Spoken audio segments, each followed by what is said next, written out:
মে শব্দটার মানে হচ্ছে পসিবিলিটি, আর এই পসিবিলিটি 50% শো হবে, মানে অর্ধেকটা পসিবিলিটি বোঝাবে। ওকে, কতটা পসিবিলিটি বোঝাবে? অর্ধেকটা। I may call you tomorrow, I may call you tomorrow, আমি আগামীকাল তোমাকে কল করতে পারি। সম্ভাবনা আছে, কতটা সম্ভাবনা? অর্ধেক, 50%। তার মানেই হচ্ছে যে এটা, যে আমি যদি বলি যে আগামীকাল আমি তোমায় কল করতে পারি, এটার মানে এটাও হতে পারে যে আগামীকাল আমি তোমায় কল নাও করতে পারি।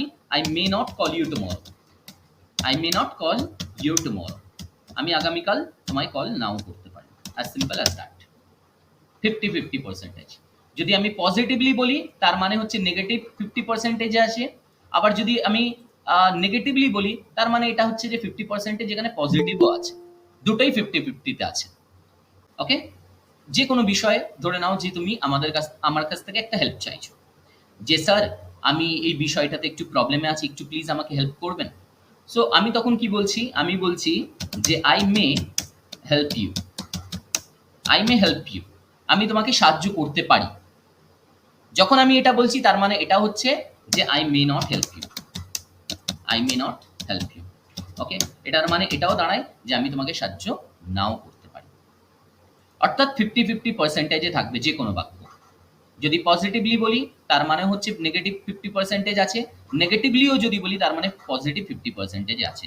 রেহানা, ওকে, ধরে নাও রেহানা, রেহানা কি করছে? রেহানা ক্লাসে আছে, রেহানা আমাদের ক্লাসের মধ্যে আছে, এতজন স্টুডেন্টস আছে। এবার আমি একটা টপিক বোঝাচ্ছি, টপিক বোঝানোর সাথে সাথে আমার মাইন্ডে এটা চলছে যে রেহানা কি এই টপিকটা বুঝতে পারছে?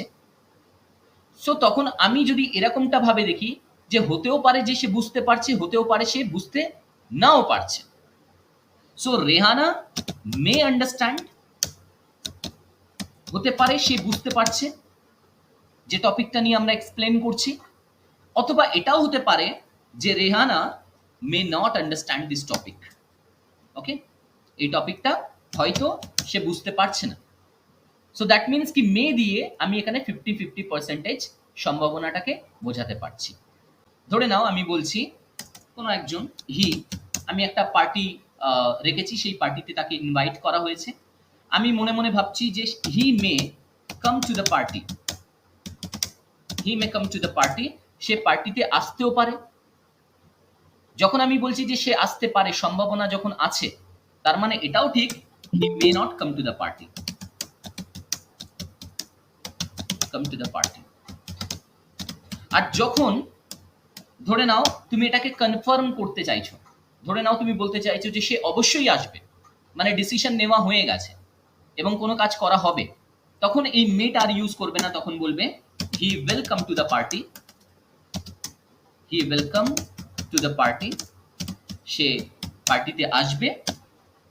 আর যদি তুমি বলো যে সে আসবে না, মানে সিদ্ধান্ত নেওয়া হয়ে গেছে যে সে আসবে না, তখন এটাও বলতে পারো he will not come to the party. So কোনো কাজ যখন ডিসাইডেড হয়ে যাবে, যখন সিদ্ধান্ত নেওয়া হয়ে যাবে, তখন উইল অর উইল নট দিয়ে ইউজ করবে, যে একটা সিদ্ধান্ত নেওয়া হয়ে গেছে বা নেওয়া হয়নি। ওকে, আর যখন সম্ভাবনাতে যাবে তখন মে অর মে নটটা ইউজ করবে। বোঝা গেল মে অর মে নট এই দুটো জিনিসের মধ্যে পার্থক্য? Yes or no? Yes, sir. Yes, sir. Yes, sir. Yes, sir.